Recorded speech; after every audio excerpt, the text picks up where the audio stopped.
Di mana masyarakat memang sebagian mungkin mengejek ya, sebagian mungkin menghina ya, tapi Anda istiqomah saja. Lambat laun mereka akan faham. Beginilah sebenarnya pakaian seorang muslim.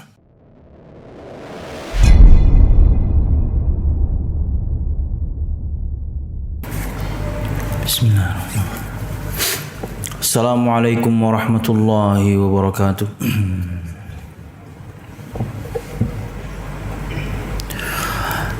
Innal hamdalillah nahmaduhu wa nasta'inuhu wa nastaghfiruh wa na'udzu billahi min shururi anfusina wa min sayyiati a'malina may yahdihillahu fala mudilla lahu wa may yudlil fala hadiya lahu ashhadu an la ilaha illallah wahdahu la syarika lahu wa ashhadu anna Muhammadan abduhu wa rasuluh. Qala Allah Ta'ala fil Qur'anil Karim, a'udzu billahi minasy syaithanir rajim. Ya ayyuhalladzina amanu taqullaha haqqa tuqatih wa la tamutunna illa wa antum muslimun.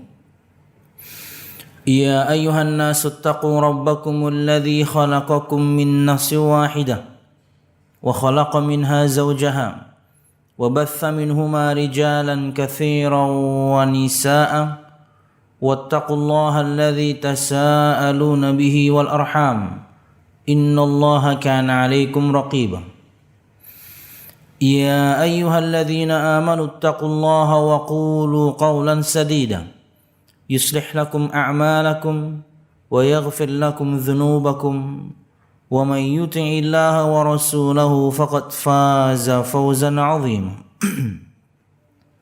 فإن أصدق الحديث كتاب الله وخير الهدي هدي محمد صلى الله عليه وسلم وشر الأمور محدثاتها فإن كل محدثة بدعة وكل بدعة ضلالة وكل ضلالة في النار أما بعد. Jamaah sekalian rahimakumullah, alhamdulillah, segala puji dan syukur marilah kita haturkan kepada Allah Subhanahu wa ta'ala. Kemudian salawat serta salam semoga selalu tercurahkan kepada junjungan besar Nabi kita Muhammad sallallahu alaihi wasallam, juga beserta para sahabatnya, keluarganya, dan segenap kaum muslimin yang selalu istiqamah berpegang teguh dengan Islam sampai hari kiamat kelak. Jamaah sekalian rahimakumullah, melanjutkan pembahasan kita dengan satu kutaib yang berjudul Ila Ukhti Ghairi Al-Muhajjabah Mal Mani' Min Al-Hijab, yang diterjemahkan dalam bahasa Indonesia, saudariku, apa yang menghalangimu berjilbab. Dan kita masih pada bahasan syubhat, dan tentunya syubhat seputar sebagian wanita yang tidak menggunakan hijab. Dan kita masuk pada syubhat yang ke-10. Perhatikan jamaah sekalian rahimakumullah, syubhat yang ke-10 ada di halaman 66.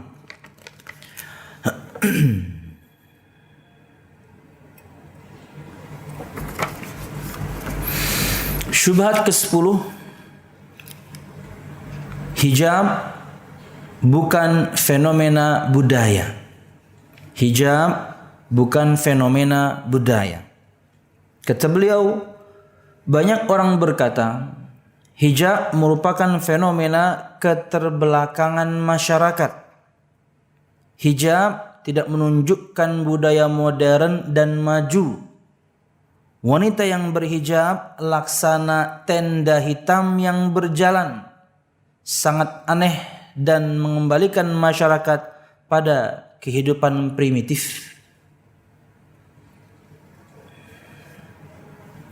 Ulun-ulang berikut syubhatnya. Banyak orang berkata, di antaranya tentunya adalah sebagian kaum muslimah kita sayangkan yang belum berhijab. Kita doakan mereka menggunakannya insyaallah dalam waktu dekat.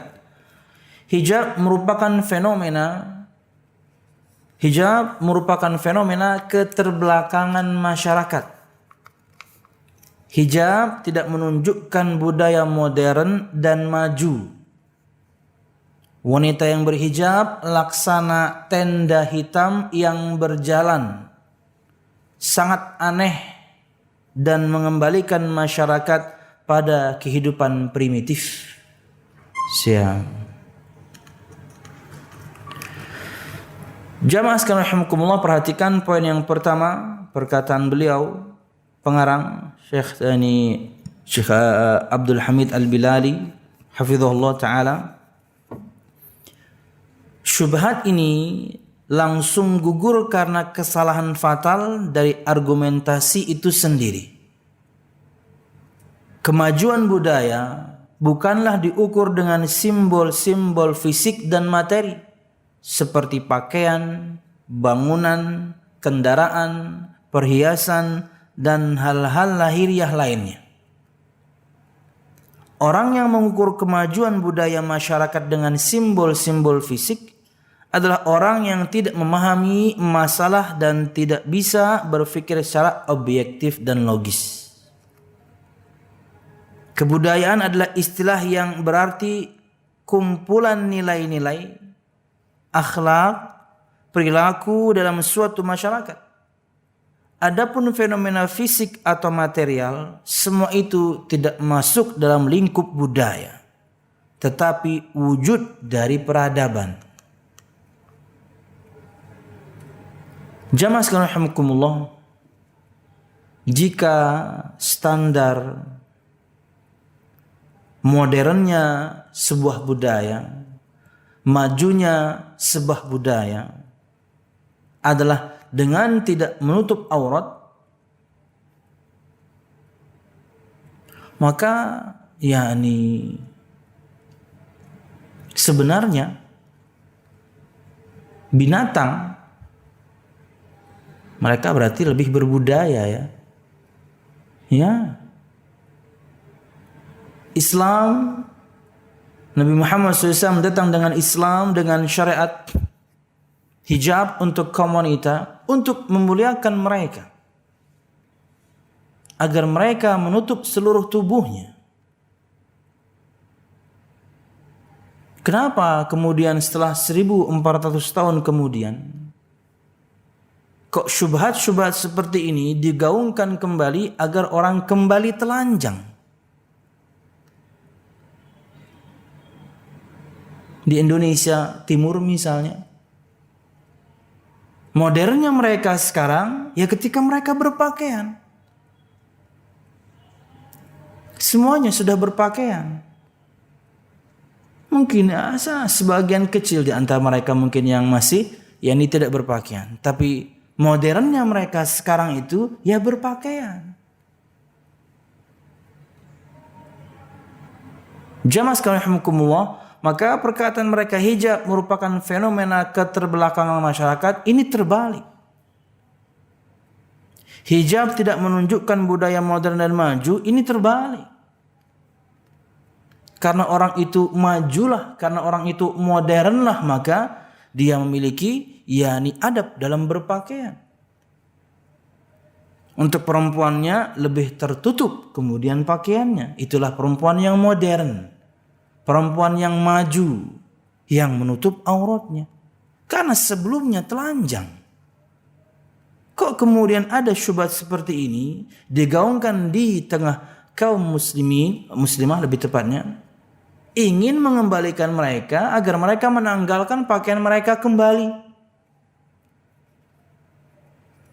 Tuduhan mereka bahwasanya hijab itu primitif, Anda ingin kembalikan orang jadi orang primitif. Sebagaimana di syubhat-syubhat sebelumnya kita sebutkan bahwasanya bisa jadi, sangat mungkin, yang menggaungkan tentunya adalah kami, kaum laki-laki, agar kami leluasa memandang Anda, agar kami leluasa kemudian bisa menikmati tubuh Anda gratis. Maka kaum muslimah mereka tidak termakan dengan syubhat yang demikian. Karena sebagai seorang muslimah yang taat, maka Anda tidak punya pilihan kecuali menjalankan ketaatan. Anda tidak punya pilihan dalam perintah Allah Subhanahu wa taala untuk berhijab kecuali taat. Dan ketaatan tersebut ketika Anda lakukan pasti berimbas baik pada diri Anda. Karena ia adalah sebuah ketakwaan. Dan Allah Subhanahu wa taala berjanji dalam firman-Nya, untuk orang-orang yang bertakwa begitu banyak keutamaan yang mereka dapatkan. Diberikan jalan keluar dari masalah yang mereka sedang hadapi. Diberikan rizki dari jalan yang tidak dia duga-duga. Dipermudah segala urusan duniawinya. Diampuni dosa-dosanya. Dan dilipat gandakan pahalanya. 5 keutamaan orang yang bertakwa kepada Allah Subhanahu wa ta'ala. Toh Anda tidak menggunakannya 24 jam kan? Anda menggunakannya hanya ketika Anda keluar rumah. Panas memang, tapi kan tidak 24 jam. Ketika Anda harus keluar rumah untuk keperluan tertentu, Anda menggunakannya. Tapi ketika pulang sampai ke rumah, Anda lepas. Khimarnya Anda lepas. Pakaian kurungnya Anda lepas. Karena Anda sudah di rumah, santai.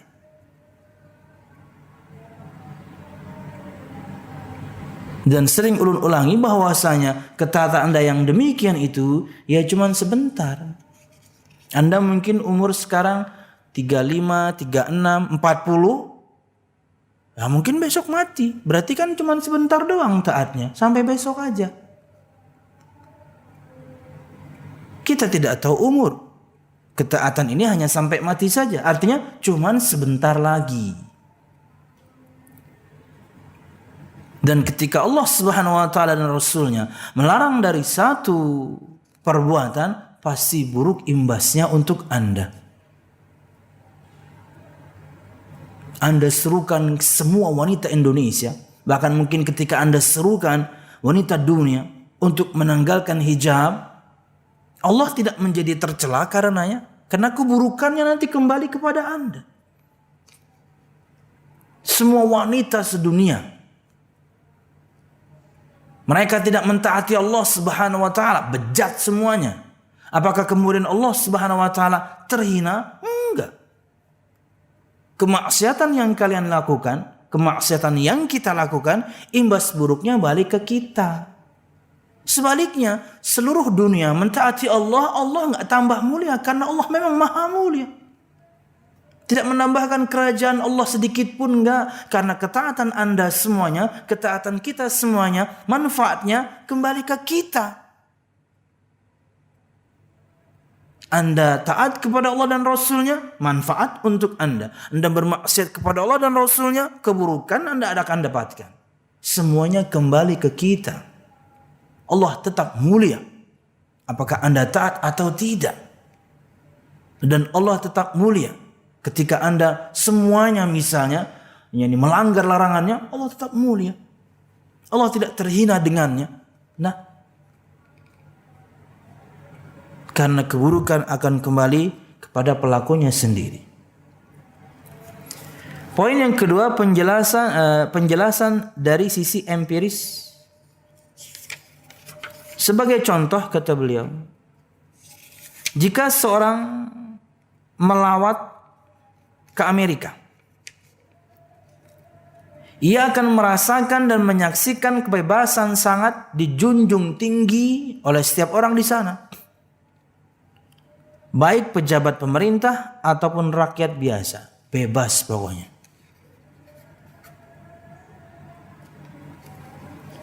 Sebagai simbol kebebasan tersebut, mereka membangun patung Liberty yang bermakna kebebasan di jantung kota terbesar di negara adidaya tersebut, New York. Panjangannya New Yogyakarta Hadiningrat. Setiap penduduk Amerika berhak mengkritik siapa yang dikehendakinya. Dari mulai presiden sampai pegawai terendah, tanpa khawatir dihukum atau dicela orang lain, tanpa khawatir dihukum atau dicela orang lain karenanya. Kebebasan merupakan salah satu nilai yang dimiliki Amerika. Bebas.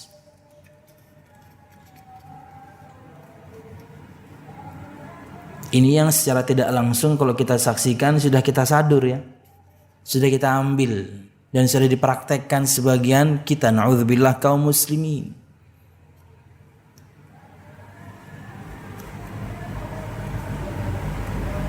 Mengkritik pemerintah boleh, menasihati pemerintah boleh, tapi hukum asalnya tetap itu adalah nasihat dan berarti empat mata.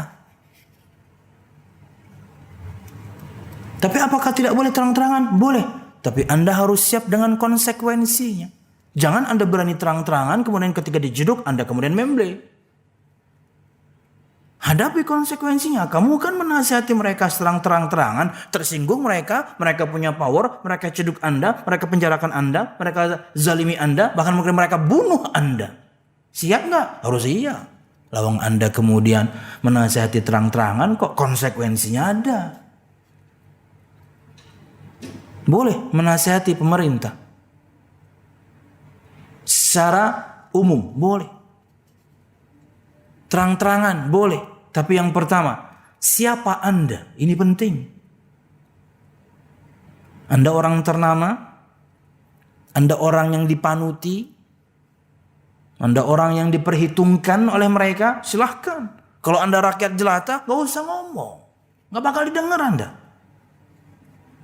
2. Anda memilih kata yang tepat, bijak, diksi yang bagus. Kritik dia sebenarnya, tapi Anda memilih kata-katanya tepat. 3. Anda sudah memperkirakan bahwasanya sebijak-bijaknya Anda dalam berbicara tidak memicu amarah orang. 4. Konsekuensi yang tadi, siap nggak Anda?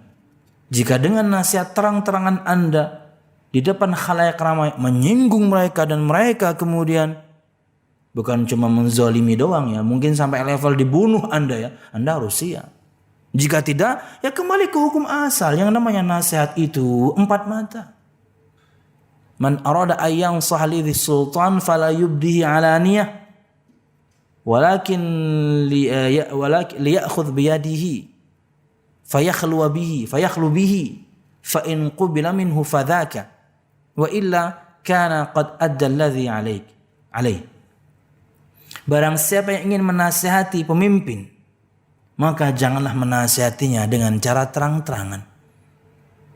Akan tapi ambil tangannya, berduaan dengannya. Jika diterima, itulah yang diharapkan. Jika tidak, maka dia telah menunaikan kewajibannya menasihati. Sudah, tugas kita selesai.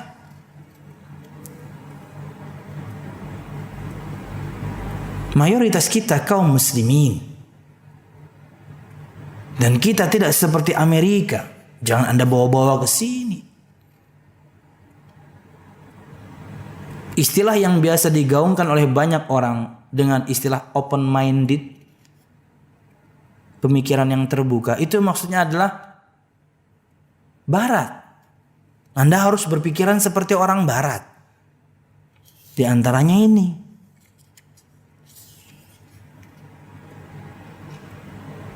Jamaah sekalian rahimakumullah, karena itu Amerika tidak saja menjadi pelopor dunia di bidang teknologi semata, tapi juga di bidang nilai-nilai kemanusiaan. Pemerintah yang sangat berkuasa itu begitu menjaga nilai-nilai tersebut untuk kepentingan rakyatnya. Negara-negara lain, ukuran keberhasilan dan kemundurannya juga dilihat dari seberapa jauh mereka menghormati nilai-nilai tersebut. Berikut penerapannya. Jadi memang kiblatnya Amerika dengan kebebasan yang mereka miliki.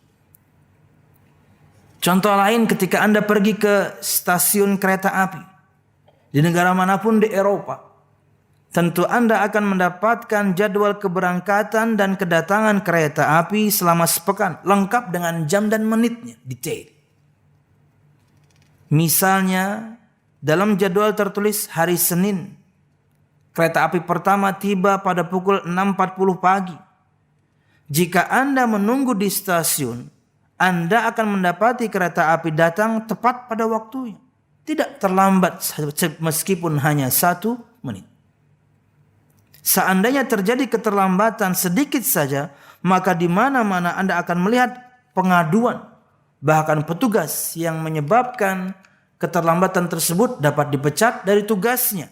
Mungkin juga akan menimbulkan gejolak baik lewat media massa atau unjuk rasa. Harus on time. Menghormati waktu adalah salah satu di antara nilai yang dimiliki orang Eropa.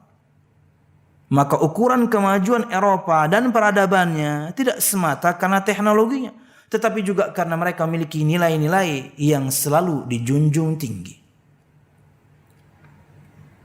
Sebaliknya, masyarakat kita tergolong masyarakat terbelakang, bukan karena tidak memiliki teknologi semata, tetapi karena kita menjauhi nilai-nilai dan prinsip-prinsip yang kita miliki. Padahal nilai-nilai kita bersumber dari agama Islam yang kita agama kita Islam yang agung. Dari sinilah lalu masyarakat kita tergolong masyarakat yang paling banyak pelanggarannya terhadap hak-hak asasi manusia atau HAM. Kezaliman merajalela di mana-mana. Marak berbagai pelecehan terhadap hukum dan peraturan. Jarang mengikut sertakan aspirasi rakyat. Tidak suka mendengarkan pendapat orang lain serta berbagai tindakan pelecehan yang lainnya. Berdasarkan penjelasan di atas kata Syekh, maka mengenakan hijab Islami terhitung satu langkah maju untuk membangun budaya masyarakat.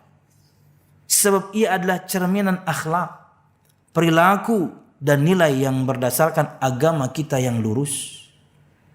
Tidak seperti tuduhan mereka, berhijab bukan fenomena budaya.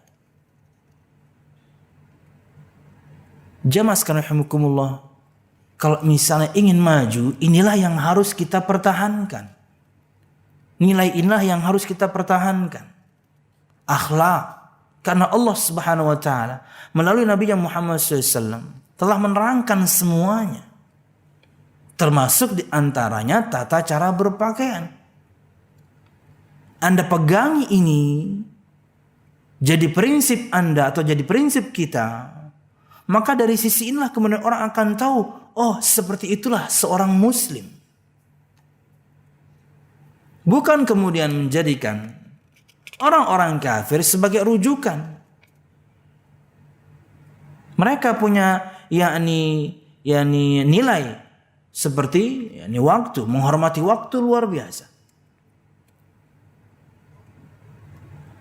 Islam kita juga punya nilai-nilai yang kita sadar dari agama kita sendiri, khususnya berkaitan dengan pakaian. Diajarkan Nabi Muhammad SAW untuk kaum wanita untuk menutupinya. Ingat ya, bahwasanya Nabi Muhammad SAW ketika 13 tahun di fase Mekah, dakwahnya kurang lebih cuma 3. Dakwah tauhid, menyeru orang untuk mengesahkan Allah Subhanahu wa taala. 2, makarimul akhlak, menyempurnakan akhlak. Mereka sudah punya nilai. Mereka sudah punya norma. Kejujuran dijunjung tinggi oleh orang Arab. Dusta aib sekali bagi mereka. Saling tolong menolong satu sama lain dijunjung tinggi oleh bangsa Arab. Kezaliman, aib bagi mereka. Tapi mereka tentunya punya kezaliman yang luar biasa dahsyat, yaitu menyekutukan Allah Subhanahu wa taala. Tapi hukum asalnya ada norma yang baik pada mereka. Nabi Muhammad ingin sempurnakan itu. Syariat haji itu disyariatkan di zaman Nabi kita Muhammad SAW itu di fase Madinah. 13 tahun Nabi Muhammad di Mekah tidak ada syariat hajian. Tapi praktek hajian selalu ada. Bahkan di zaman itu pun selalu ada. Tapi dengan cara-cara yang mereka bikin sendiri. Di antaranya adalah tawaf telanjang. Karena itu syariat Nabi Ibrahim basicnya. menjadi syariat kita di fase Madinah. Salat, zakat, dan lain sebagainya semuanya di fase Madinah. Betul, salat tentunya disyariatkan di bulan-bulan terakhir di fase Mekah. Tapi kala itu tidak sesempurna sekarang. Salat-salat rubaiyah yang jumlah rakaatnya 4 dilaksanakan hanya 2 rakaat saja. Bahkan disebutkan dalam sebuah riwayat, zuhur dan asar pun Nabi Muhammad keraskan karena dalam proses pembelajaran. Di Madinah lah kemudian disempurnakan. Nabi Muhammad diutus untuk menyempurnakan akhlak. Camkan itu baik-baik. Dan kalau kemudian seorang muslim memiliki prinsip yang bagus, khususnya berkaitan dengan pakaiannya, ini akan menjadi nilai yang kemudian dari sisi itulah orang akan melihat, oh seperti inilah seorang muslimah. Seperti inilah pakaian seorang muslimah. Kalau Anda menanggalkannya, kebalikannya ya, tadi kan kita mungkin ke Amerika, kita ke Eropa gitu ya. Kalau orang sana yang ke sini kemudian didapatkan, kok sama ya? Apa bedanya? Mereka pakai tank top juga, mereka pakai hot pants juga. Apa bedanya? Norma apa? Nilai apa dimiliki oleh seorang muslimah di sini? Sama aja sama perempuan kita. Enggak punya. Dari sisi itulah kemudian nilai ini, yakni kita junjung dan mereka akan menghormati. Dan itulah kemodernan, itulah kemajuan. Karena sebelumnya tanpa pakaian. Makanya ulangi lagi tadi ya. Bahwasanya kita di Indonesia Timur itu, majunya mereka ya dengan berpakaian. Salah satu di antara tanda majunya mereka yaitu dengan mereka lengkap pakaiannya sekarang. Apakah ada kemudian sebagian di antara mereka, khususnya laki-lakinya, masih pakai koteka? Saya nggak tahu. Tapi rata-rata mereka sudah berpakaian. Itulah kemajuan. Kok kemudian diserukan ini kepada kaum muslimah untuk mundur lagi? Kembali ke masa yang buruk lagi. Jadi primitif malahan padahal sudah modern luar biasa. Wallahu a'lam bishawab. Jamaah sekalian rahimakumullah. Wah, syubhat berikutnya cukup panjang nih. Dan ini syubhat yang terakhir mungkin kita akan pending di pertemuan berikutnya. Dan ini adalah syubhat yang terakhir, syubhat ke-11. Wallahu a'lam bishawab. Ini sementara yang bisa kita sampaikan berkaitan dengan syubhat ke-10, bahwasanya hijab bukan fenomena budaya. Dan bahwasanya mereka mengatakan hijab itu tidak menunjukkan budaya modern, hijab itu primitif. Wanita yang berhijab itu aneh, padahal sebaliknya. Semakin tertutup Anda, semakin elegan Anda. Ini orang-orang yang menyuruh seperti ini nih. Kalau kita tanyakan kepada mereka tentang makanan yang terbuka dan tertutup, segel minuman yang terbuka dan tertutup, ditawarkan kepada mereka, pasti mereka akan memilih yang tertutup. Padahal mereka yang menyuruhkan bahwasanya hijab itu aneh, hijab itu primitif, hijab itu enggak modern karena tertutup. Lah sekarang kamu ketika beli minuman gitu ya, segelnya yang satu sudah terbuka, yang satu masih tertutup rapat. Ketika Anda bukanya pun mungkin berbunyi gitu ya. Tahu Anda dia betul-betul baru. Mana yang Anda pilih? Yang baru, yang tertutup. Ditawarkan kepada Anda misalnya 2 permen. Salah satunya kita buka dan kita jatuhkan ke tanah. Yang satu masih lengkap, jatuh juga ke tanah, tapi masih pakai bungkusnya. Nah, silakan pilih. Hanya orang bodoh yang memilih yang sudah terbuka. Karena dia pasti kotor. Lalu Anda katakan perempuan yang berhijab, perempuan yang menutup semua auratnya primitif, aneh. Padahal dalam urusan makanan saja Anda memilih yang tertutup. Dalam urusan minuman saja Anda memilih yang tertutup. Kenapa? Karena pasti lebih baik. Jamaah sekalian rahimakumullah, yani terkadang mereka terbantah dengan perbuatan mereka sendiri. Makanya dulu disebutkan di syubhat berikut sebelum-sebelumnya lah bahwasanya ini hanya seruan.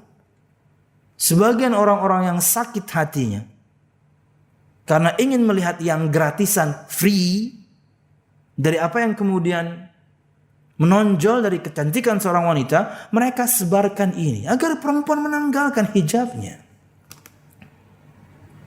agar mereka membuka pakaiannya. Dan kita sayangkan sebagian muslimah menerima itu, mengambil syubhat itu. Wallahu a'lam bishawab. Jamaah sekalian rahimakumullah, maka ketika kita ingin maju, ketika kita ingin menjadi masyarakat yang modern, maka budaya yang kita miliki yang disadu dari agama, yaitu menutup aurat khususnya untuk para muslimah, itulah yang harus kita pertahankan. Dari sisi itulah kemudian orang akan tahu seperti inilah seorang muslimah. Inilah norma dan nilai yang mereka jaga. Apa itu? Mereka berpakaian tertutup rapat. Tidak ada yang bisa melihat mereka kecuali orang yang berhak melihat mereka, mahram mereka. Dan kemudian akhirnya kemuliaan Anda akan dapatkan. Wallahu a'lam bishawab. Jamaah sekalian rahimakumullah, ini yang bisa ulun sampaikan. Mudah-mudahan bermanfaat. Saladun khilaf ulun, mohon maaf. Berkaitan dengan syubhat yang ke-11, syubhat yang terakhir, orang tua dan suamiku melarang berhijab. Insyaallah kita akan bahas di pertemuan yang lain. Wallahu a'lam bishawab. Ada pertanyaan ibu-ibu? Kalau tidak ada, kita masuk syubhat berikutnya aja nih. Karena masih ada waktu 15 menit. Bagaimana? Ada pertanyaan? Atau sebenarnya Anda di belakang situ ada atau tidak ya? Nggak tahu juga saya. Halo, Ibu ada Bu ya? Ada, saya tahu istri saya ada. Apakah hanya istri saya di belakang situ?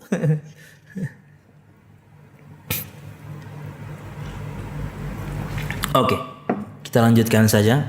Kita berusaha dapatkan sebisanya ya untuk syubhat yang terakhir. Perhatikan halaman 69.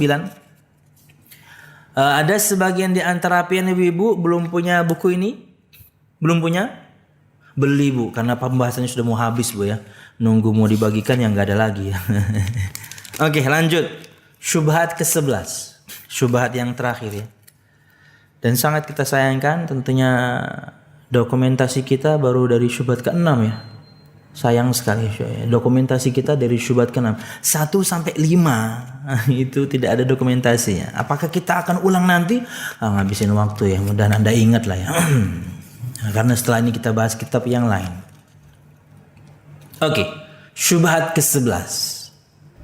Di antara syubhat-syubhat yang dengannya perempuan-perempuan muslimah mereka menanggalkan hijabnya atau tidak menggunakannya, yaitu orang tua dan suamiku melarang berhijab. Nah ini syubhat yang terakhir dan ini di antara yang paling kuat. Untuk muslimah yang tentunya suka untuk tidak menggunakan hijab, dia ini alasan kuat, suka dia. Padahal bisa jadi hati nuraninya pengen berhijab. Cuman orang tuanya melarang, suaminya melarang, sekalian udah mantap. Dasar permasalahan ini adalah bahwa ketaatan kepada Allah harus didahulukan daripada ketaatan kepada makhluk siapapun dia. Setelah ketaatan kepada Allah, kedua orang tua lebih berhak untuk ditaati dari yang lainnya, selama keduanya tidak memerintahkan pada kemaksiatan. Masalah lain, bahwa menyelisihi wali atau orang tua atau suami karena melaksanakan perintah Allah adalah di antara bentuk taqarrub kepada Allah Subhanahu wa taala, mendekatkan diri kepada Allah Subhanahu wa taala yang paling agung, dan itu sekaligus termasuk bentuk dakwah kepada wali. Masalah ketiga, jika wali baik ayah atau suami melihat orang yang berada di bawah tanggung jawabnya bersikeras, biasanya wali akan mengalah dan menghormati pilihan orang yang berada di bawah tanggung jawabnya. Kecuali jika wali itu tidak memiliki rasa cinta hakiki kepada orang yang berada di bawah tanggungannya. Jamaah, terkadang mereka sebenarnya nggak ngelarang. Suami sebenarnya tidak melarang, orang tua sebenarnya tidak melarang, tapi andanya nggak mau. Mereka lebih kepada mengalah daripada ribut dengan putrinya, daripada ribut dengan istrinya. Ya sudah deh, terserah kamu mau bagaimana cara kamu berpakaian. Jadi basicnya bukan melarang asalnya, karena nggak ingin ribut saja dengan Anda. Karena kita tahu kan seperti itu ya, bah pian binian nih mun sudah kada dituruti abang dihandaknya, banyaklah hancur di rumah. Ya macam-macam lah ya. Dari kecil juga kita bisa lihat ya bagaimana ya nih anak wanita.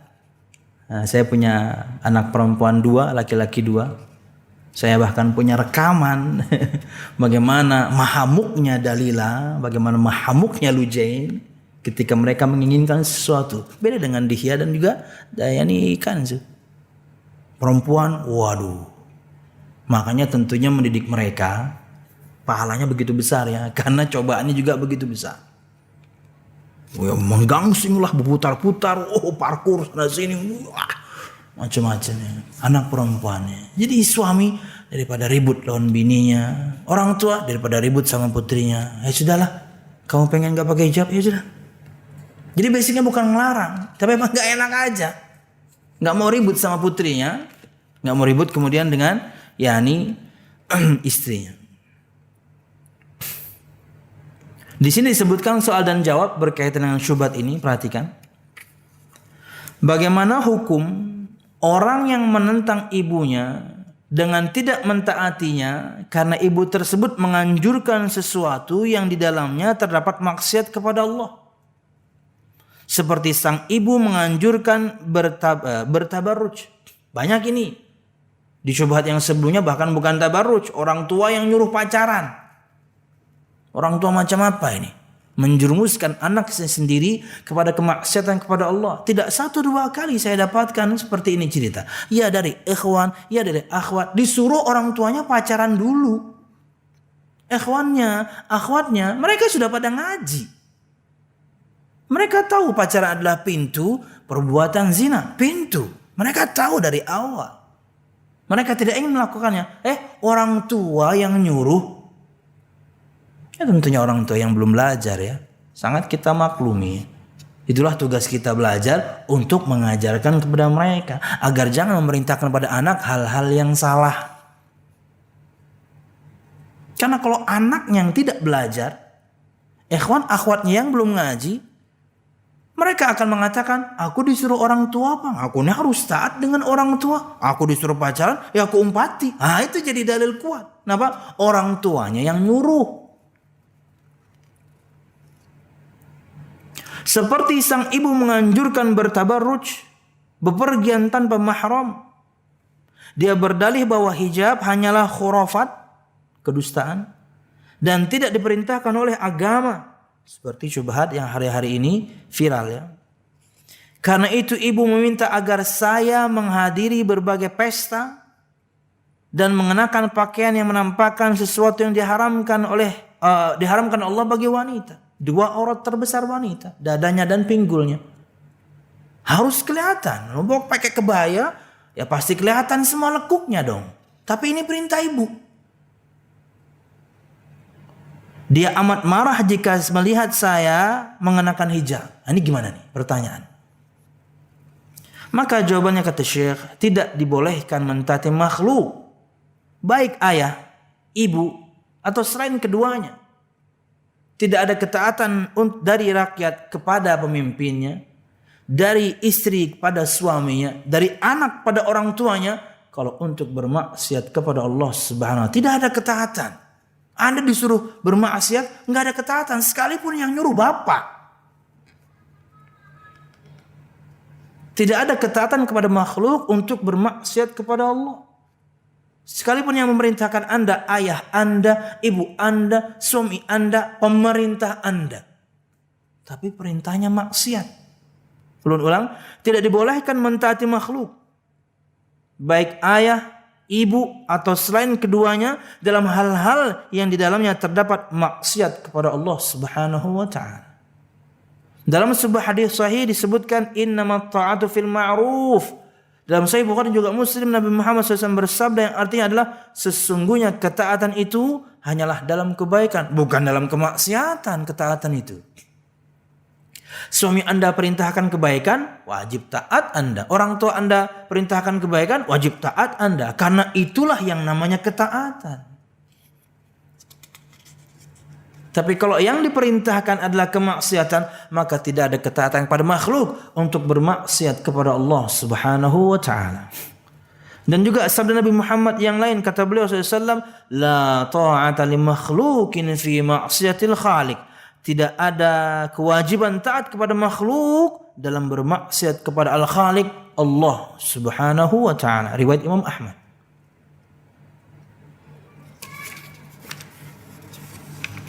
Hal-hal yang dianjurkan oleh ibu sang penanya yang tadi, termasuk kemaksiatan kepada Allah. Lawang ibunya nyuruh tabarruj, ibunya nyuruh bersolek, ibunya melarang untuk berhijab. Ini kemaksiatan kepada Allah. Haruskah Anda taati? Ya tidak.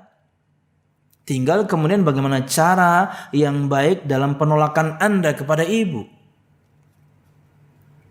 Orang tua perintahkan pacaran, orang tua perintahkan Anda safar tanpa mahram, orang tua dalam hal ini perintahkan Anda untuk bertabarruj, maka Anda harus berbicara. Karena bisa jadi mereka hanya belum faham. Mereka hanya mengikuti apa yang kemudian dipegang masyarakat secara umum. Pacaran lumrah, bersolek di acara pernikahan lumrah. Yang namanya acara pernikahan basicnya misalnya untuk Jawa Barat dan juga sekitarnya, bahkan mungkin di kita pakainya kebaya. Kenapa? Itulah yang ada di masyarakat. Padahal Anda seorang muslimah. Anda punya pakaian yang layak Anda pakai. Identitas Anda sebagai seorang muslimah. Nilai yang Anda harus pegang. Yang menjadikan Anda menjadi muslimah yang modern. Dari sisi itulah kemudian orang akan tahu, oh seperti inilah muslimah. Di acara pernikahan pun seperti ini rapatnya pakaiannya. Bukan kemudian ikut-ikutan masyarakat. Alhamdulillah ya di Banjarmasin, alhamdulillah Banjarmasin ya. Berpakaian khususnya sampai level bukan cuma hijab syar'i, sampai level pakai cadar.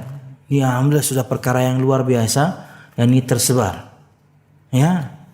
Kalau memang sudah tersebar begitu, lambat laun masyarakat akan tahu.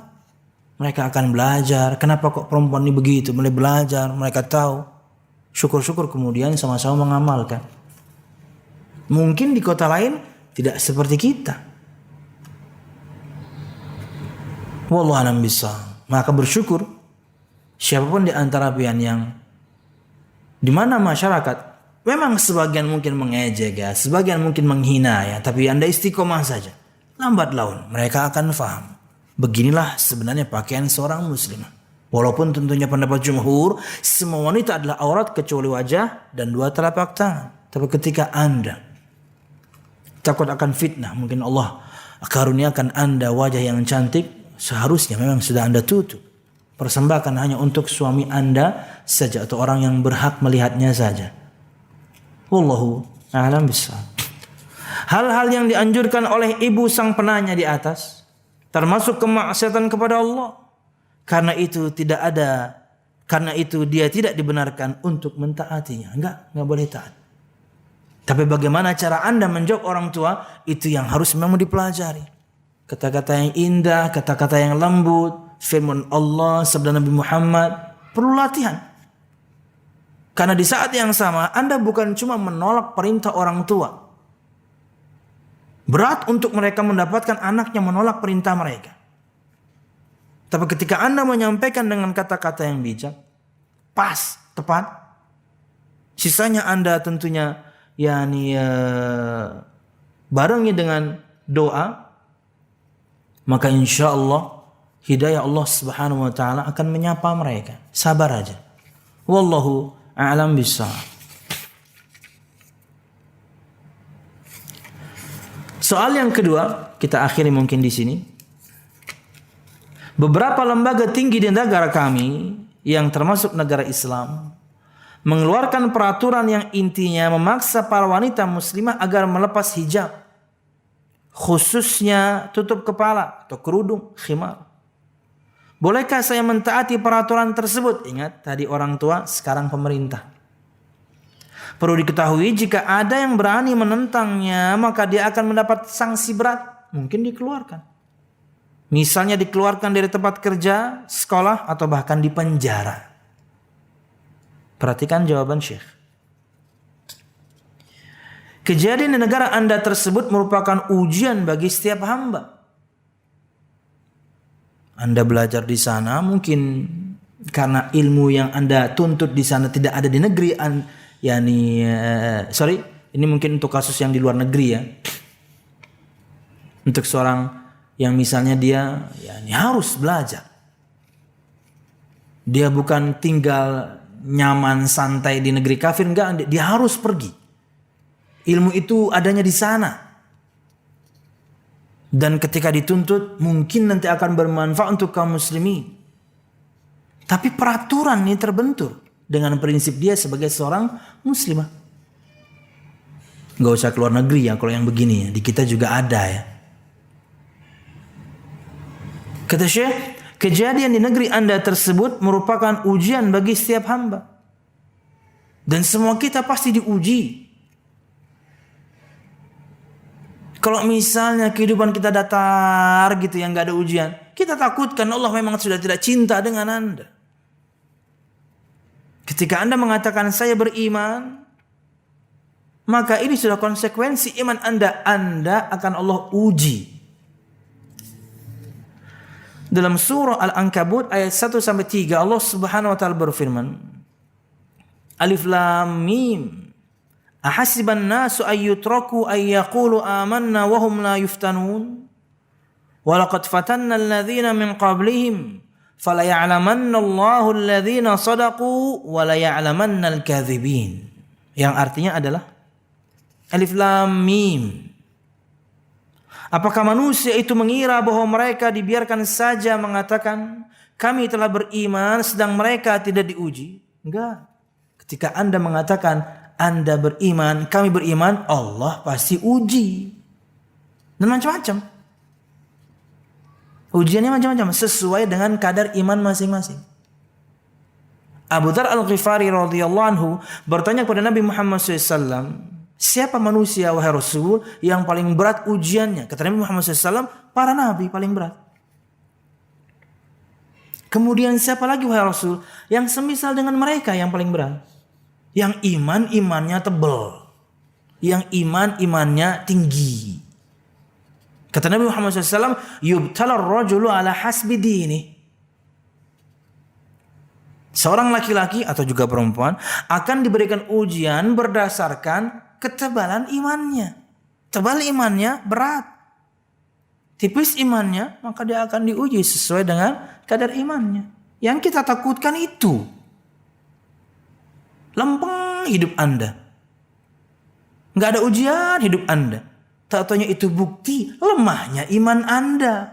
Makanya nggak dikasih ujian berat. Anda lemah. Bukan berarti kemudian kita mengharapkan, ya Allah uji saya yang berat. Enggak gitu. Allah tahu kadar iman Anda kok. Makin naik iman Anda, makin tebal iman Anda, ujian makin berat. Bukankah Anda merasakannya? Katakanlah misalnya sebagian pian dulu tidak berhijab. Ketika berhijab saja ada ujian. Kenapa? Iman lagi naik. Khimar makin panjang. Tadinya kan dari gak pakai jadi pakai, tapi masih jilbab gaul. Sudah dilecehkan sama sebagian teman-teman. Karena biasanya Anda pakai hot pants. Makin belajar, Kemudian Anda mencari yang lebih utama. Sampai pinggul pun tertutup. Khimarnya nutupin pinggul. Makin panjang lagi. Pakai cadar. Pakai sarung tangan. Waduh. Makin tinggi. Ujiannya makin berat. Anda kira nggak bakal diuji? Dan ini nasihat untuk semua akhwat ya. Anda ketika sudah mantap menggunakan itu, Anda sudah harus siap akan terpaannya. Anda sedang naik, Anda sedang tinggi, Anda sedang di atas. Terpaannya akan makin keras. Layaknya pohonnya makin tinggi, makin keras. Ya ini terpaan anginnya. Anda harus siap. Tapi yakinlah bahwasanya ketika itu menerpa Anda, Allah tahu Anda mampu menghadapinya. Maka jangan kemudian putus asa. Baru pakai cadar 1 pekan, diejek ninja, pacul. Belum mantep berarti. Dan saya juga bingung kemudian di mana sisi aibnya ninja itu? Ninja itu hebat loh. Ninja itu hebat. Mahal lagi. Mahal. Itu sepeda motor ya. Bingung saya. Artinya kalau memang betul-betul ada ya, yang saya tahu mungkin sekarang sudah tidak ada, tapi mungkin ilmunya masih ada. Ninjutsu, ilmu jadi ninja itu memang ada di Jepang sana. Bela diri atau keterampilan bela diri levelnya di atas bela diri yang lain. Ilmu meringankan tubuh, kalau saya nggak bisa, berat begini. Ilmu meringankan tubuh, Dan kemudian ilmu-ilmu yang lain misalnya. Nggak tahu saya aibnya di mana itu. Jadi santai aja ketika Anda dibilang ninja. Karena ketika Anda dibilang ninja, dasar akhwat pengajian ninja, Anda hilang. Anda ninja, hebat ya. Lanjut jemaah. Apakah manusia itu mengira bahwa mereka dibiarkan saja mengatakan kami telah beriman, sedang mereka tidak diuji? Enggak, pasti diuji. Enggak akan Allah diamkan. Dan sesungguhnya kami telah menguji orang-orang sebelum mereka. Maka sesungguhnya Allah mengetahui orang-orang yang benar dan sesungguhnya Dia mengetahui orang-orang yang berdosa. Benar Anda dengan iman Anda, mantap, ujiannya berat. Tidak akan kemudian Anda mengatakan Anda beriman, kemudian Allah biarkan. Enggak, ujiannya berat. Tapi ingat, Anda pasti mampu menjalani ujian tersebut. Lanjut. Menurut hemat kami, semua muslimah di negara itu wajib tidak mentaati ulil amri penguasa dalam perkara yang mungkar tersebut. Ya, karena dalam kemaksiatan. Walaupun resikonya tinggi, Anda dapat sanksi, bahkan mungkin dipenjara. Karena Anda tidak mentaati perintah. Tapi perintahnya kan bermaksiat. Maka Anda harus ambil resiko itu. Dan di Indonesia nggak gitu-gitu amat. Alhamdulillah. Maka disebutkan tadi alhamdulillah bahwasanya berpakaian sesempurna yang Anda pakai sekarang luar biasa. Masyarakat welcome, menerima. Karena intinya memang mereka tahu siapa Anda, bagaimana akhlak Anda. Dan mereka tahu ketika tidak ada laki-laki, tidak ada fitnah, Anda membuka wajah Anda kan, tetangga Anda tahu siapa Anda. Teman sepengajian tahu siapa Anda, karena bisa jadi sepengajian ini ada sebagian yang tidak bercadar, tapi ketika Anda buka, mereka kenal kan? Yang mereka nilai akhlak Anda. Akhirnya kemudian mereka welcome. Bahkan mungkin salahnya bertemu, bahkan mungkin bertemunya tidak di ruangan tertutup di luar, tapi karena seringnya bertemu, dari mata Anda saja dia kenal siapa Anda.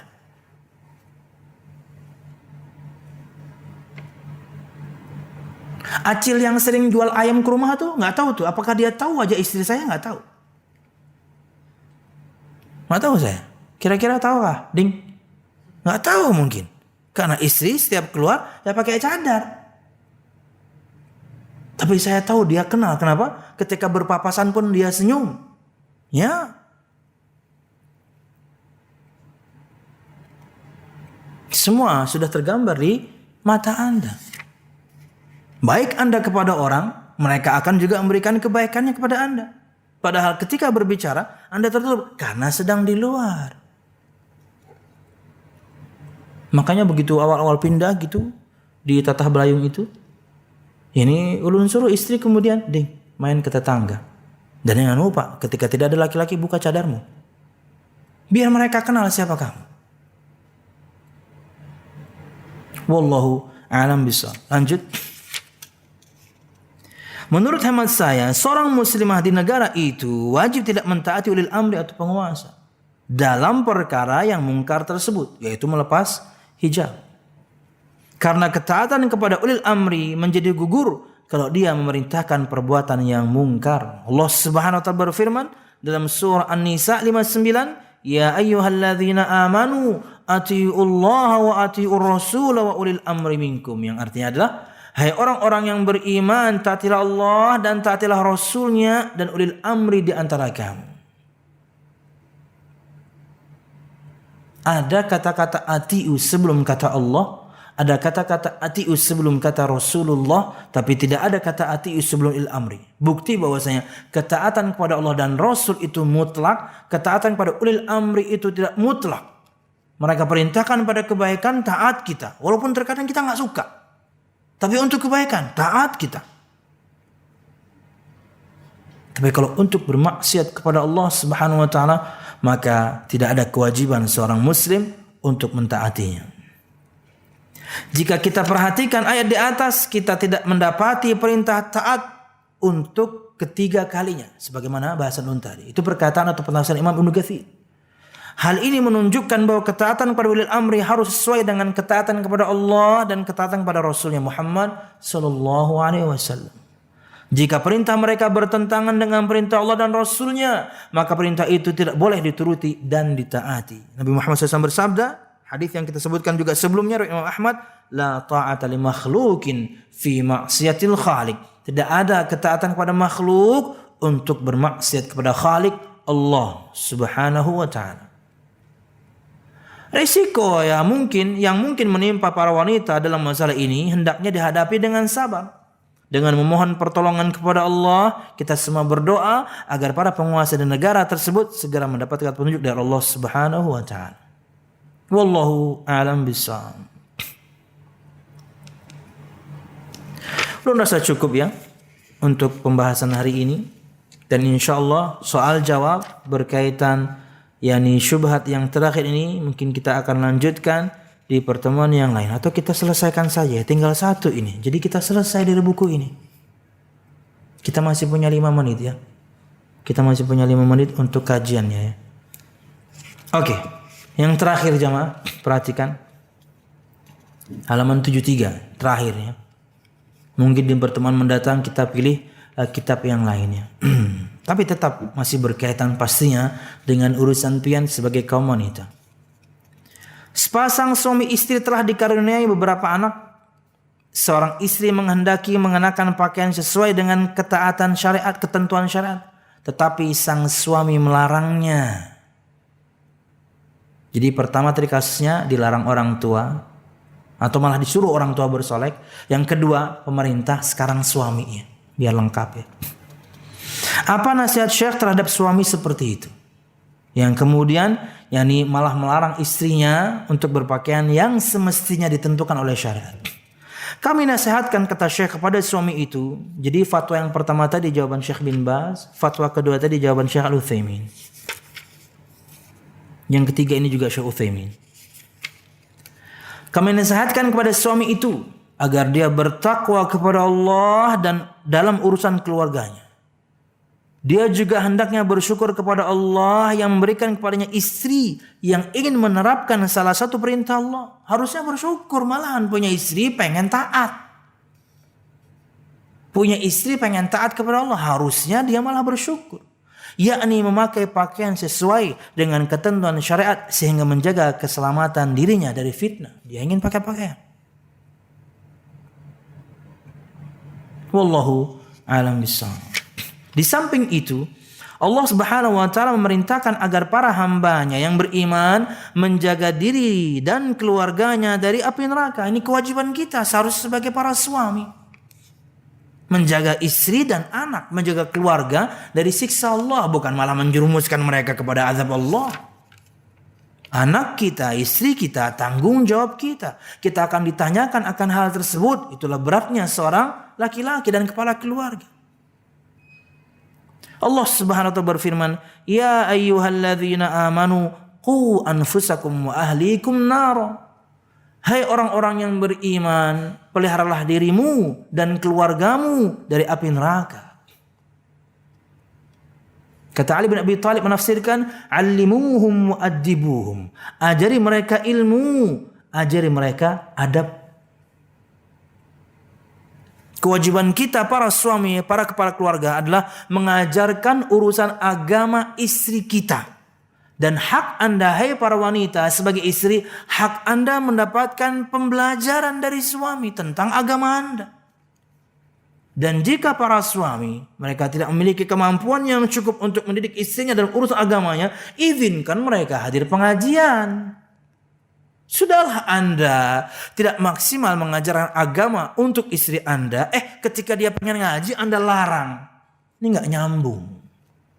Karena urusan agama perempuan itu kewajiban suami. Kewajiban suami mengajarkan urusan agama perempuan, dan itu hak yang harus dia dapatkan ketika dia menjadi istri Anda. Itulah kenapa, hai para ikhwan di luar sana dan juga yang di sini, kewajiban kita menuntut ilmu agama. Karena istri kita, anak kita, tanggung jawab kita. Nabi juga bersabda, "Warrajulu ra'in fi ahlihi wa mas'ulun an ra'iyatihi." Seorang laki-laki adalah pemimpin dalam keluarganya dan dia akan dimintai pertanggungjawaban atas keluarga yang dipimpinnya. Kita akan mempertanggungjawabkan. Maka ajarkan kepada anak dan istri kita ilmu, ajarkan kepada mereka adab.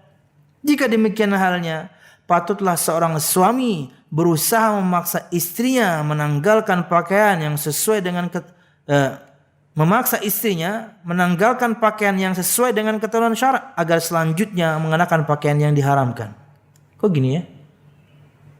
Oh, patutkah? Kok patutnya? Saya salah baca. Sudah mulai sore. Jadi sudah mulai raum ya. Aduh. Jika demikian halnya, patutkah seorang suami berusaha memaksa istrinya menanggalkan pakaian yang sesuai dengan ketentuan syariat agar selanjutnya mengenakan pakaian diharamkan yang menyebabkan fitnah? Enggak patut. Seorang suami malah harus memerintahkan istrinya berpakaian yang semestinya yang disyariatkan oleh Allah Subhanahu wa taala. Hendaknya sang suami tersebut bertakwa kepada Allah dalam dirinya dan dalam urusan keluarganya. Perintahkan mereka untuk kebaikan, larang mereka dari keburukan. Itu kewajiban Anda. Justru ia harus bersyukur karena dimudahkan oleh Allah sehingga mendapatkan istri yang saleh. Harusnya syukur malah. Tanpa dia perintahkan, tanpa dia suruh, istrinya kemudian sudah berpakaian yang bagus. Harusnya dia bersyukur dan tidak patut kemudian dia memerintahkan kepada keharaman. Adapun terhadap istri, kami nasihatkan agar dia tidak mentaati suaminya dalam kemaksiatan yang terhadap Allah. Siapapun orangnya termasuk suami. Sebab tidak ada ketaatan kepada makhluk untuk bermaksiat kepada Allah Sang Khalik. Tapi tentunya ini suami Anda. Dia punya power. Maka mungkin berbicara dengan baik. Pilih kata-kata yang tepat. Timingnya juga harus tepat. Bahwasanya, Mas, yang kamu perintahkan ini adalah larangan Allah. Saya tidak wajib mentaati kamu, Mas. Kalau begitu, kamu saya ceraikan. Yo, ambil resiko itu. Kenapa memangnya? Untuk apa Anda punya suami kemudian dia memerintahkan pada kemaksiatan? Jangan sampai kemudian di rumah tangga Anda turun begitu banyak azab karena tidak ada amar ma'ruf nahi munkar di rumah tersebut.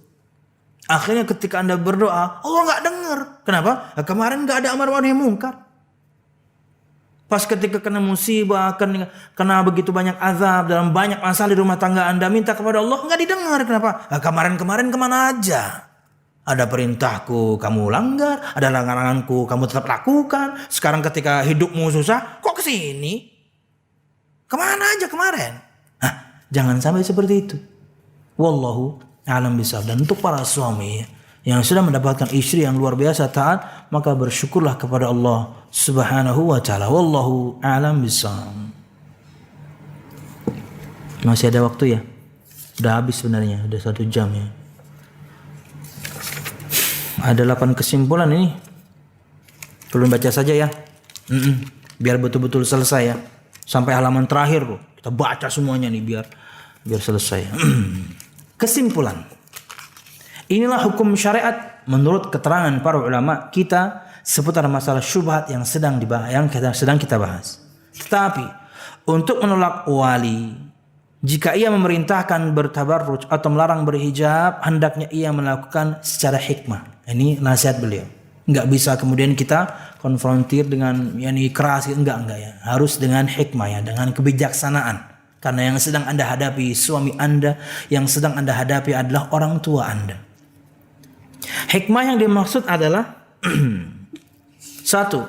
Memperhatikan adab dan sopan santun dalam menerangkan apa yang Anda yakini kebenarannya kepada orang tua, kepada suami. Misalnya dengan tidak meninggikan suara. Pian nih kai paham kada? Ini syariat Allah tahu kada? Laki macam apa pian nih? Pak ditempeleng pian. Kenapa? Anda menaikkan suara. Walaupun Anda dalam keadaan yang benar. Syukur kalau cuma ditempeleng. Anda ngomong gitu dia sedang ngasah pisau. Anda ngomong gitu dia sedang bersihin senapan angin. Langsung aja udah. Bini macam apa kamu? Teder. Jangan ya. Misalnya dengan tidak meninggikan suara atau menggunakan kalimat yang memancing emosi dan kemarahan waliul amr. Dalam hal ini mungkin suami Anda, orang tua Anda atau pemerintah. Orang tua macam apa pian nih? Wah jangan begitu. Tersinggung mereka. Nyesal ulun nikah lon pian nih. Hangkan ulun pian tahu agama sekalinya kayak ini bodoh benar jadi laki. Wah nggak boleh begitu. Wallah bisa ya. Lanjut.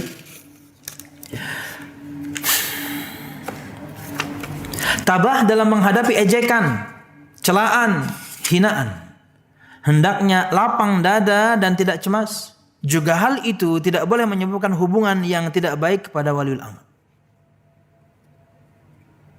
Jamaah, ini kesabaran yang harus Anda miliki. Ketika menjalankan ketaatan harus sabar. Di antaranya sabar menghadapi mungkin ujian dalam bentuk ejekan orang. Harus sabar ya. 3. Setelah memohon kepada Allah Subhanahu wa taala, hendaknya Anda juga berusaha dengan memohon pertolongan kepada sanak kerabat dan kawan-kawan dekat yang telah mendapatkan hidayah Allah. Ya, kadang-kadang Anda butuh bantuan. Anda nggak bisa ngomong pada suami Anda nggak bisa ngomong kepada orang tua Anda. Mungkin saudara Anda bisa bantu. Paman Anda, baby Anda bisa bantu. Ya, di saudara orang tua Anda. Paman bibi Anda, saudara orang tua Anda. Ipar-ipar Anda, saudara suami Anda. Mungkin bisa bantu. Nggak bisa kemudian sendirian. Terkadang kita butuh bantuan. Karena mungkin ipar Anda sudah ngaji juga. Atau kemudian paman bibi Anda sudah ngaji juga. Om, bantu ipang bepandir lon abah. Cil, bantu pang bepandir lon mama. Ya. Subhanallah ya, ini tips dari beliau. Hendaknya Anda memohon pertolongan kepada Allah, harus terus-menerus berdoa agar diberikan keteguhan dan dikeluarkan dari berbagai kesulitan. Dengan membaca Al-Quran terutama saat mendapatkan celaan dan hinaan agar bisa menahan diri dari godaan setan. Bahkan ini di antara yang paling dahsyat saya rasa. Selalu memohon pertolongan kepada Allah. Karena bagaimanapun itu adalah ujian untuk Anda. Maka selalu minta kepada Allah. Akhirnya Anda bisa hadapi semuanya. 5. Hendaknya Anda tidak menerangkan apa yang Anda yakini dengan nada menggurui atau merasa lebih tinggi. Kurang lebih kayak poin kedua ya. Kurang lebih kayak poin pertama ya. Tetapi sampaikanlah dengan bahasa murid terhadap guru. Sebab seorang ayah atau ibu tidak suka melihat anaknya bersikap merasa tinggi atau sebagai guru terhadap mereka. Bah, mak, ulun ngajari pian lah. Nah, nggak bisa begitu. Pian ini kan bodoh masalah ini. Ulun ngajari pian. Nggak begitu. Nanti pian dipecat jadi anak. Kurang ajar soalnya. Membalas keburukan dengan kebaikan. Buruk sikap orang tua Anda kepada Anda, sabar. Tapi Anda tetap berbakti. Buruk sikap suami Anda kepada Anda, tapi Anda sabar dan tetap berbakti. Anda balas kemudian dengan kebaikan. Mereka nanti akan merasa bersyukur. Tak taunya saya punya anak yang salehah. Tak taunya saya punya istri yang salehah. Aduh bodohnya saya. Ya. balas dengan kebaikannya. Idfa billati hiya ahsan. 7. Memilih saat yang tepat untuk mengadakan dialog. Timing penting. Ya, jangan pas tanggal tua. Oh, suami lagi bete. Ya. Kalau ibu Anda misalnya dia belum menopause, ya jangan pas lagi haid. Oh, itu cepat marah. Harus timing yang tepat ya ngobrolnya ya. Sudahlah, timing salah, nada Anda tinggi, nada Anda menggurui. Oh, selesai gitu ya. 8 yang terakhir, hendaknya ukhti ini sadar bahwa surga itu sangat mahal. Dan sesuatu yang mahal tidak akan diberikan kecuali setelah kepayahan, kerja keras, dan tabah menanggung berbagai rintangan dan gangguan di jalan Allah Subhanahu wa taala. Jadi harus sabar. Karena pahalanya besar, maka tantangannya pun besar. Dan berdakwah paling susah itu adalah kepada keluarga. Berdakwah itu paling susah kepada keluarga. Karena Anda ketemu setiap hari, tapi Anda menyampaikan sesuatu mereka tolak. Gimana rasanya? Ketemu setiap hari, tapi Anda menyampaikan sesuatu mereka tolak. Kalau kayak saya kepada Pian, kita nggak ketemu setiap hari. Ini aja ketemunya sebulan sekali. Anda terima, alhamdulillah, enggak ada masalah saya. Kenapa? Kita nggak ketemu setiap hari. Tapi kalau kita perintahkan istri sesuatu, dia tidak melakukan, atau sebaliknya, atau kepada orang tua, yang padahal misalnya, atau pada paman dan bibi, padahal misalnya intensitas pertemuan Anda dalam sehari sering, itu cukup menyakitkan. Makanya berdakwah kepada keluarga itu jauh lebih berat. Wallahu a'lam bishawab. Oke, masuk ke pertanyaan singkat. Assalamualaikum. Waalaikumsalam. Ustadz, sahkah umrohnya wanita yang berangkat tanpa mahram? Khilaf. Karena sebagian para ulama menyebutkan itu adalah syarat sahnya umroh. Jika itu adalah syarat sahnya umroh, maka ketika Anda pergi tanpa mahram, jadi syarat sahnya umroh untuk perempuan, selain syarat yang banyak yang lainnya, muslim, mampu, berakal, sudah balik, bla bla bla, oke. Punya kemampuan finansial, yakni alat transportasi. Dia merdeka, bukan budak. Perempuan ada tambahan, mahram. Ketika Anda tidak memenuhi persyaratan, maka Anda tidak sah. Wallahu a'lam bishawab. Pendapat yang kedua, sah, tapi safar Anda tentunya berdosa. Ketika Anda menjalankan rukun haji atau umrah, menjalankan rukunnya, kewajibannya, plus Anda sempurnakan dengan sunnah-sunnahnya, hukum asalnya ibadah Anda diterima dong, sah dong. Tapi proses perginya Anda tanpa mahram, selama Anda di tanah suci, Anda berdosa. Maka banyak-banyak minta ampun kepada Allah Subhanahu wa taala. Gak usah ngotot, gak usah ngoyo. Anda belum memenuhi persyaratan, sabar aja dulu. Wallahu a'lam bishawab. Assalamualaikum Ustaz. Waalaikumsalam. Bagaimana jika orang tua atau ibu sudah diberitahu untuk memakai hijab menutupi dada, tapi kadang masih membuka dadanya? Sabar. Dan jangan 1-2 kali. Sekalipun Anda sudah menyampaikan cuma 1 kali, tugas Anda selesai. Karena dia sudah faham. Lanjut dia dengan kemaksiatannya, dengan membukanya, dosanya dia yang tanggung. Tapi ingat, ini orang tua Anda, ini ibu Anda. Maka di momen yang lain nanti nasihatkan lagi. Di momen yang lain nanti ingatkan lagi.